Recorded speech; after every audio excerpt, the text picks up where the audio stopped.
Right, so life is a bit weird. It's a never-ending tapestry of hundreds of small decisions that we make each day, and these small decisions add up to create our experience of life. The problem is that because there's so many of them, we can get caught up in anxiety and stress trying to optimize each one, and worry about choosing the best option each time. Now, one solution to this problem of decision fatigue is to use mental models or rules or principles to help simplify our decision making. And so in this video, I'm gonna go over 10 of the rules that I try to live by each day to make my life more organized and to help filter through the noise. All right, rule number 1 is the 3 C's, and that's consume, create, and connect. Now, these are broadly the 3 main things that I use tech for. And so every day when I see in the news and like on The Verge and other kind of YouTube channels that, oh, there's this fancy new tech product, I think about the 3 C's and think about, is this product gonna add value to my life? Either in terms of consumption, like will it make it easier or more pleasurable to consume the things I wanna consume? This is why buying a Kindle is great because it makes reading books much easier. Secondly, could this new thing make it easier for me to create stuff? Which is why, I don't know, buying a new laptop that has a nicer keyboard, like a nicer keyboard, a mechanical keyboard is always a nicer way to create things. Or thirdly, is it gonna help me connect to people a little bit better? So like, should I really upgrade from the iPhone 10 to the iPhone 12? Would it really help me connect with my friends a little bit better? And then if we have a take on the 3 C's, I decide, cool, I probably want this piece of tech in my life. But if we don't, I think, okay, this piece of tech is probably gonna be a waste of time and I'm not gonna buy it. Rule number 2 is that I always wanna invest in things that take me from 0 to 1 rather than 1 to 1.1. And what I mean here is that like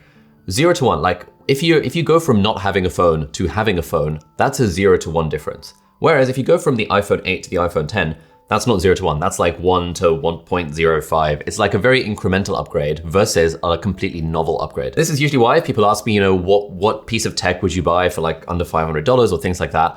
I usually recommend getting an actual camera because the difference between not having an actual camera to having an actual camera is a big difference because it means you suddenly start to take more and more photos, and those photos are really nice and high quality. And I'm really glad I bought a camera when I was at university because now I have these incredibly high quality photos of my friends, of my experience in med school that just doesn't compare to what you can get from a smartphone, even though phone cameras are pretty good these days. And so I'm always on the lookout for these 0 to 1 kind of improvements, going from not having a Kindle to having a Kindle, going from not having a laptop to having a laptop, rather than thinking about, oh, I need to always have the best thing each time and make incremental upgrades. All right, rule number 3 is hell yeah or no, which is a great time management tip by my friend Derek Sivers, and the title of this book, Hell Yeah or No. It's very good, would recommend, link in the video description. And I'll cut to Derek talking about this. We tend to say yes to too many things. And because of this, we're spread too thin. We're so busy doing average things that we don't have time for the occasional great thing. So instead, I propose raising the bar as high as you can, so that if you're feeling anything less than, oh, hell yeah, that would be amazing, then just say no. By doing this, you will miss out on many good things, but that's okay because your time will be quite empty. So then by saying no to the merely good things, you'll have the time and the energy and the space in your life to throw yourself in entirely when that occasional great thing comes up. Now, this is a lesson that I need to remind myself of every day, and I still do a terrible job of following it because my calendar is just full of obligations that I said yes to because it was like, oh, this thing seems reasonable, why not? Someone's asking me for this, I'll just say yes to it. Whereas I'm trying really hard to switch more to unless I have a hell yeah response to this thing, it's gonna be a no. And I'll say to the person, look, I'm really sorry, life's really busy right now, I can't commit to this. But I really suck at this, but I'm trying to get better at it. All right, next we have rule number 4, and we'll cut to Casey Neistat talking about this. Last week I talked about that Voltaire quote, perfection is the enemy of good. And what that means is you can never let your desire for perfection prevent you from finishing something that's good. Because to finish something, even imperfectly, is to learn from it, and then you can move on and get closer to perfection. Honestly, this thing about perfection is like the biggest issue that's holding so many people back, holds me back as well in lots of ways. But especially when I teach my course, the Part-Time YouTuber Academy, we've taught like 1,000 plus students now to start and grow their YouTube channels, and like 80% of them plus have suffered from this perfection thing where it's like, oh, I have to get the perfect camera setup, I have to get the light setup, I have to get the perfect microphone, otherwise I'm not gonna upload a video. And the thing I always try and tell them is that, no, you can't let perfect be the enemy of good. Just upload the goddamn video, because if you upload the video and just do more and more and more of it, you'll learn from that. And eventually you'll be able to move towards perfection and like good enough or whatever. Whereas if you have that requirement from the get-go that this thing has to be perfect, it has to be, I don't know, a viral video or whatever, you're just never ever gonna make anything. And this is advice I often need to tell to myself when it comes to writing my book. In my mind, I'm thinking, oh, this needs to be a New York Times bestseller, and therefore every word I write has to be perfection. And that just stops me from doing any writing at all. And so when I stop thinking about that and instead think, you know what, I'm just gonna get something messy on the page and I'll worry about it later, that's the time when I actually make progress in writing. All right, rule number 5 is one that I still follow to this day, which is that I am not allowed to watch TV unless it's with other people. Now this is one very, very simple rule / mental model / principle that I've had in my life since my university days. And it has sort of freed up so much of my time to do other things that I've gotten value out of. And I sometimes think, you know, I've missed out on a few TV shows because I don't do the thing of watching TV in my spare time by myself. But then I think, well, I'm really glad I missed out on those TV shows because I was able to do better things that I enjoyed more of, things that I personally found more meaningful. Now, for you, if you find a lot of meaning and joy and fulfillment from watching TV by yourself, that's totally cool. You do you. For me personally, I realized that I don't get a lot of meaning, joy, fulfillment out of watching TV by myself. I get a lot of joy out of watching TV with other people. It becomes a social activity. But watching a TV show by myself is just a bit dead. I'd rather, I don't know, hang out with friends or play something on the piano or learn something on the guitar or read a book or play on the PlayStation.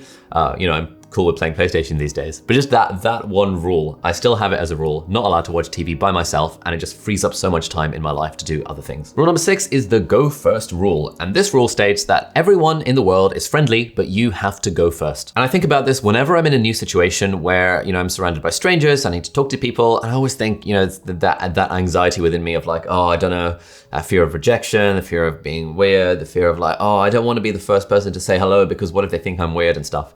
And I always remind myself, no, the go first rule is that everyone is friendly, but you always have to go first. In 100% of situations where I've taken that first step in saying hello to someone or like trying to start some banter or like asking someone out, in 100% of cases, I've been glad that I've done the thing. It hasn't always worked out well, but I've always been glad that I've done the thing. And so now I try and live by this go first principle. All right, rule number 7 is the Pareto Principle. And now let's hear from Tim Ferriss. I apply the 80-20 principle to everything. And the 80-20 principle, in brief, means that 20% of your actions or inputs or products or services will create 80% of what you want, whatever that happens to be. So if I have 10 products, and those 10 products are taking up all of my time, working 100-hour weeks. So let's say 100 products that are creating 100-hour weeks. Chances are, if I did an analysis, I'd find out that 20 of those products are producing 90% of my profits, which means, hypothetically, I could cut out 80% of my products, just get rid of them. Pull the trigger, get rid of them, make 90% of what I'm making now, and work 20 hours a week instead of 100 hours a week. I do that for everything. Again, this is something I think about a lot as well. Like, what are the 20% of things that are leading to 80% of the outcomes? And I applied this rule the other day. I read Marie Kondo's The Life-Changing Magic of Tidying Up and decided to minimalify my wardrobe and realized, of course, that I actually only really wear 20% of the stuff in my wardrobe. And so I just donated the other 80%. I had like 24 keyboards in the house, and I realized I used 2 of them, so I donated the other 22 keyboards to a charity shop. So just doing this sort of 80-20 analysis in everything in life. Rule number 8 is the Reitoff Principle. Now this is a rule that I came up with for myself, and it's basically a way of helping me feel less guilty about like taking time off, because now I've got a rule where it's like, oh, okay, this is gonna be a write-off day. I'm gonna write the day off, and then I can relax and like play Ratchet and Clank on the PlayStation, or just vegetate, or order some like crappy takeaway. I can do all of that stuff guilt-free. And on the few occasions that I do this like maybe 2 or 3 days a month, I always feel that like, yes, I've got that reset now. And I also often feel that, okay, this day was fun, but I actually wouldn't want to do this every day. I wouldn't want every day to be a video games and eating crappy food day, because I get a lot of value and joy and fulfillment out of like the work and doing YouTube videos and running the business and all this sort of stuff. And so having those few days in the month where I just completely vegetate and turn off helps me be more productive in the rest of the time. But, it also adds to my kind of fulfillment and joy and meaning that I get out of life. Rule number 9 is journey before destination. This is something I always talk about. It's a quote from Brandon Sanderson's amazing series, The Stormlight Archive. And one of the ideals of the Knights Radiant is life before death, strength before weakness, a journey before destination.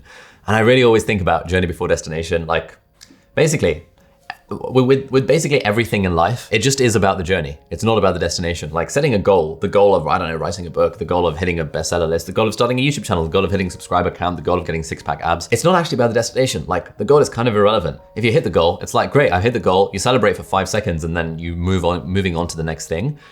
Whereas it's actually all about the journey, because the journey is where we spend 100% of our time.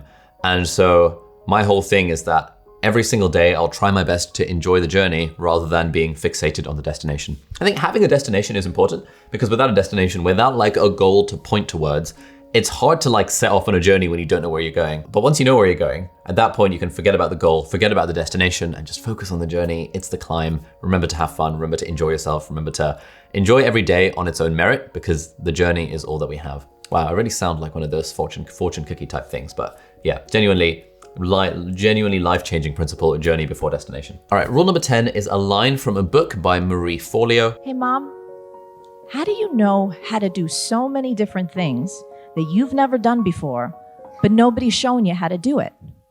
And she put down her screwdriver, she cocked her head to the side, and she looked at me and she said, Ray, what are you talking about? It's no big deal.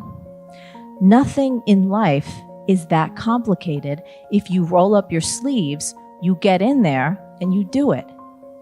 Everything is figureoutable. And I was like, whoa, that phrase was cool.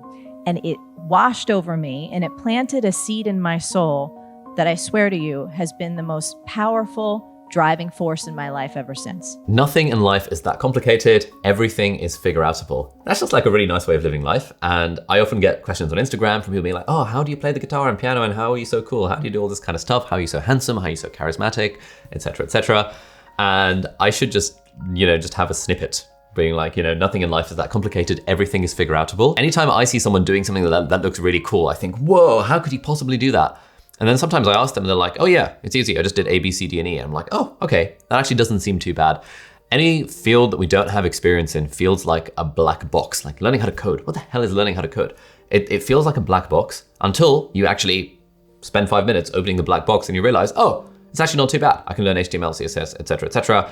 And now I've got a roadmap to learning how to code. And it wasn't as complicated as I thought it was. I've actually figured it out. Okay, so those were 10 mental models I live by. There are actually 13 in total, and the other 3 are in the extended edition of this video, which is available on Nebula. If you haven't heard, Nebula is a streaming platform that's built by me and a bunch of my other creator friends. And on Nebula, we post ad-free versions of all our videos and extended editions of videos and bonus content that wouldn't necessarily work on YouTube. And we can post stuff on Nebula without really worrying about the YouTube algorithm.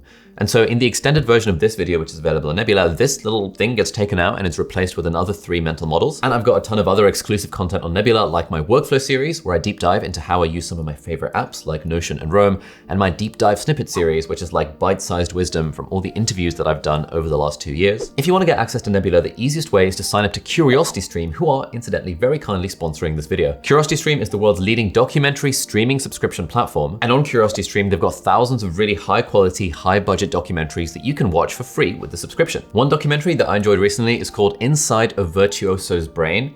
And it's a look at what makes geniuses like Mozart and these like people with incredible talents for things, like what actually makes that, where does that come from? So that was pretty cool. And because CuriosityStream are really cool and they love independent creators, they've actually partnered up with Nebula. And so there's a bundle deal whereby if you sign up to CuriosityStream, which is less than $15 for the whole year, you get access to their incredible library of documentaries, but you also get free access to Nebula bundled with that. And so for less than $15 a year, you get these incredible documentaries and you also get all of our stuff on Nebula, all of the bonus content, all of the ad-free stuff, early access to videos, that whole jazz. If that sounds up your street, and I think it should because it's the best deal in the streaming world, then head over to curiositystream.com/Ali, and if you sign up on there, you'll get your Nebula login details emailed to you. If you enjoyed this video, you might like to check out this video over here, which is about how to learn faster. And there's a few other kind of tips, techniques, and mental models that we can apply to our lives from that to anything we're doing, whether we're students or not. So thank you so much for watching. Do hit the subscribe button if you aren't already, and I'll see you in the next video. Bye-bye.